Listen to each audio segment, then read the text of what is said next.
Many thanks for being with us. The world in 2015 seems a very unsettled place. But if we take a big picture view, do you feel optimistic or pessimistic about the general state of play? Well, in the global scene, we are racing towards a precipice which we're determined to fall over, which will sharply reduce the prospects for decent survival. What precipice is that?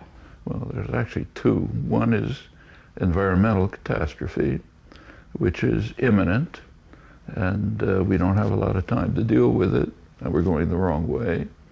The other has been around for 70 years, the threat of nuclear war, which is in fact increasing. And if you look at the record, it's a miracle that we've survived.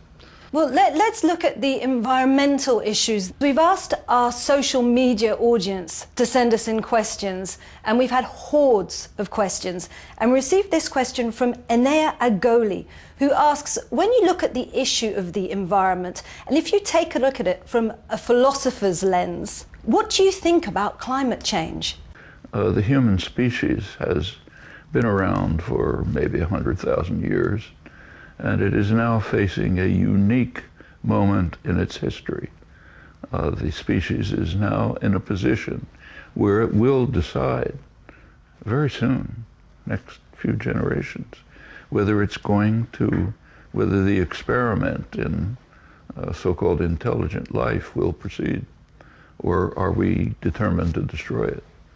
I mean, scientists overwhelmingly recognize that most of the fossil fuels have to be left in the ground if our grandchildren are going to have decent prospects. But the institutional structures of our society are pressuring to try to extract every drop. The effects, the human consequences of the predicted effects of climate change in the not very distant future are catastrophic, and we are racing towards that precipice. In terms of nuclear war, we see the prospect of this Iran deal. We're at a preliminary agreement. Does that provide you with a glimmer of hope that the world could potentially be a safer place? I'm in favor of the Iran negotiations, but they're profoundly flawed. There are two states that rampage in the Middle East, carry out aggression, violence, terrorist acts, illegal acts constantly. They're both huge nuclear weapon states, and their nuclear armaments are not being considered. And who exactly are you referring to there? The United States and Israel, the two major rogue states in the world. I mean, there's a reason why in international polls run by U.S. polling agencies, the main ones, the United States is regarded as the greatest threat to world peace by an overwhelming margin. No other country's even close. Incidentally, it's kind of interesting that the U.S. media refused to publish this, but it doesn't go away. Well, you don't hold the US President Barack Obama in very high esteem, but does this still make you think of him in slightly better terms? The fact that he is trying to reduce the threat of nuclear war. Actually, he isn't. He's just initiated a program, a $1 trillion program of modernization of the nuclear weapon system, which means expanding the nuclear weapon system. That's one of the reasons why the famous doomsday clock of the Bulletin of American Scientists has just a couple of weeks ago been pushed 2 minutes closer to midnight. Midnight is the end. It's now 3 minutes from midnight. That's the closest it's been in 30 years, since the early Reagan years when there was a major war scare. Well, you mentioned, obviously, the US and Israel in terms of Iran. Now, the Israeli Prime Minister Netanyahu obviously doesn't want this nuclear deal to work at all, and he says... And it's interesting. We should ask why. Why? We know why. Iran has very low military expenditures, even by the standards of the region, let alone the United States. Its strategic doctrine is defensive. It's designed to hold off an attack long enough for diplomacy to set in. And the United States and Israel, the two rogue states, do not want to tolerate a deterrent. No strategic analyst with a brain functioning thinks that Iran could ever use a nuclear weapon. If it even prepared to do so, the country would simply be vaporized. And there's no indication that the ruling clerics, whatever you think about them, want to see everything they have destroyed. Just one more question now on this issue, and this is from another member of our social media, and it's Morton A. Anderson, and he asks, do you believe that the US would ever strike a deal that would be dangerous to Israel in the first place? The United States is carrying out constant actions which endanger Israel very seriously, namely supporting Israeli policy. For the last 40 years, the greatest threat to Israel has been its own policies. If you look back 40 years, say 1970, Israel was one of the most admired countries in the world, respected, admired, lots of favorable attitudes towards it. Now it's one of the most disliked and feared countries in the world. In the early 70s, Israel made a decision. They had a choice. They made a decision to prefer expansion to security. And that carries with it dangerous consequences. The consequences which were obvious at the time, I wrote about them, other people did. If you prefer expansion to security, it is going to lead to internal degeneration, anger, opposition, isolation, and possibly ultimate destruction. And by supporting those policies, the United States is contributing to the threats that Israel faces. Well, then, you see, that will bring me to the point of terrorism then, because that is really a global blight.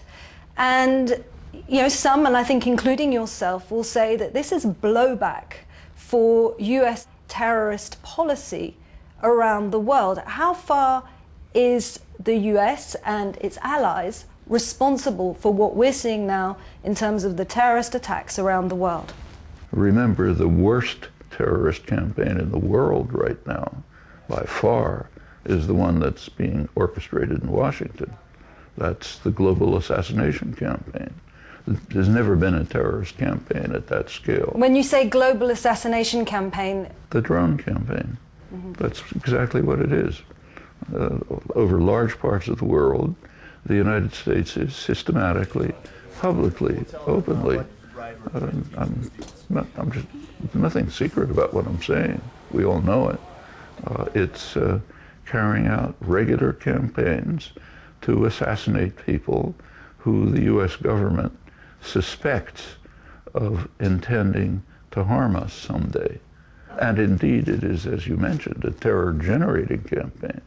When you bomb a village in Yemen, say, and you kill somebody, maybe the person you were aiming at, maybe not, and other people who were happen to be in the neighborhood, how do you think people react?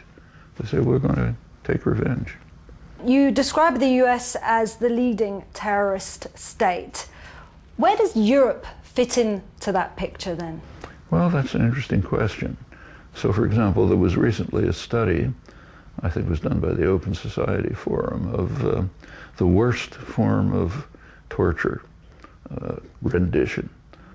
Rendition means you take somebody you suspect of something and you send him off to your favorite dictator, maybe Assad or Gaddafi or Mubarak, to be tortured, and then hoping that maybe something will come out of it. That's extraordinary rendition. The study reviewed the countries that participated in it. Well, obviously the Middle East dictatorships, because that's where they were sent to be tortured. Europe, most of Europe participated. England, Sweden, other countries. In fact, there was only one region of the world where nobody participated, Latin America, which is very dramatic. First of all, Latin America has now gotten pretty much out of U.S. control. When it was controlled by the United States not very long ago, it was the world center of torture. Now it wouldn't participate in the worst form of torture, rendition. Europe participated. If the master roars, the servants cower. So Europe is the servant of the United States? Evidently. They're too cowardly to take an independent position. Where does Vladimir Putin fit into this picture? He's painted as, well, one of the greatest global threats to security. Is he? Like most leaders, he's a threat to his own population. He's taken illegal actions, obviously, but to depict him as a crazed monster who's suffering from brain disease and has Alzheimer and is, a rat-faced evil creature, that's standard Orwellian fanaticism. I mean, whatever you think about his policies, they're understandable. The idea that Ukraine might join a Western military alliance would be quite unacceptable to any Russian leader. This goes back to 1990, when the Soviet Union collapsed. There was a question as to what would happen with NATO. Gorbachev agreed to allow Germany to be unified and to join NATO. It's a pretty remarkable concession, with a quid pro quo that NATO would not expand 1 inch to the east. That was the phrase that was used. So Russia has been provoked? Well, what happened? NATO instantly moved to East Germany. Then Clinton came along, expanded NATO right to the borders of Russia. Now there are the new Ukrainian government, the government after the overthrow of the preceding one, the parliament voted, I think 300 to 8 or something like that, to move to join NATO. Which you can understand why they would want to join NATO. You can see why Petro Poroshenko's government would probably see that it's protecting his country. No, it's not protect. Crimea was taken away after the overthrow of the government, right? He's not protecting Ukraine, is threatening Ukraine with major war. That's not protection. The point is, this is a serious strategic threat to Russia, which any Russian leader would have to react to. That's well understood. If we look at the situation in Europe, though, there's also another interesting phenomenon that's taking place, because we're seeing Greece moving towards the east, potentially, with the Syriza government. We're also seeing Podemos, which is gaining power in Spain. Hungary also. Do you see that there is a potential for Europe to start shifting and aligning itself more with Russian interests in Europe? Take a look at what's happening. Hungary is a different situation entirely. Syriza came into office on the basis of a popular wave which said that Greece should no longer subject itself to policies from Brussels and the German banks, which are destroying the country. I mean, the effect of these policies has been actually to increase Greece's debt relative to its wealth production. Probably half of younger people are unemployed. 40% of the population is under the poverty line. Greece is being destroyed. Should their debt be written off? Sure, just like Germany's was. In 1953, Europe wrote off most of Germany's debt, like that. So that Germany would be able to reconstruct from wartime damage. But then what about all the other European countries that have been... Same story. So Portugal should have its debt written off, Spain have its debt written off. Who is this debt? Who incurred this debt, and who is the debt owed to? The debt is mostly the response. In part, the debt was incurred by dictators. So in Greece, it's the fascist dictatorship, which the U.S. supported, that incurred a large part of the debt. The debt, I think, quadrupled under the dictatorship. That's what's called in international law odious debt, need not be paid. That's a principle introduced into international law by the United States when it was in their interest to do so. Much of the rest of the debt is the payments, what are called payments to Greece, are being paid mostly to banks, German and French banks, which had decided to make extremely risky loans at very high interest, and are now being faced with the fact that they can't be paid back. Well, I'd like to bring in this question then from Jill Gribaldo, who says, how will Europe transform then versus the existential challenges it's facing? Because yes, there's the economic crisis, but there's also a rise in nationalism. And he also describes the cultural fault lines which are beginning to be created across Europe. How do you see Europe transforming itself? Well, Europe has serious problems. Part of the problems are the result of economic policies designed by the bureaucrats in Brussels, European Commission and so on, under the pressure mainly of the big banks, mostly German. Now, these policies make some sense from the point of view of the designers. For one thing, they want to be paid back for their risky and hazardous loans and investments.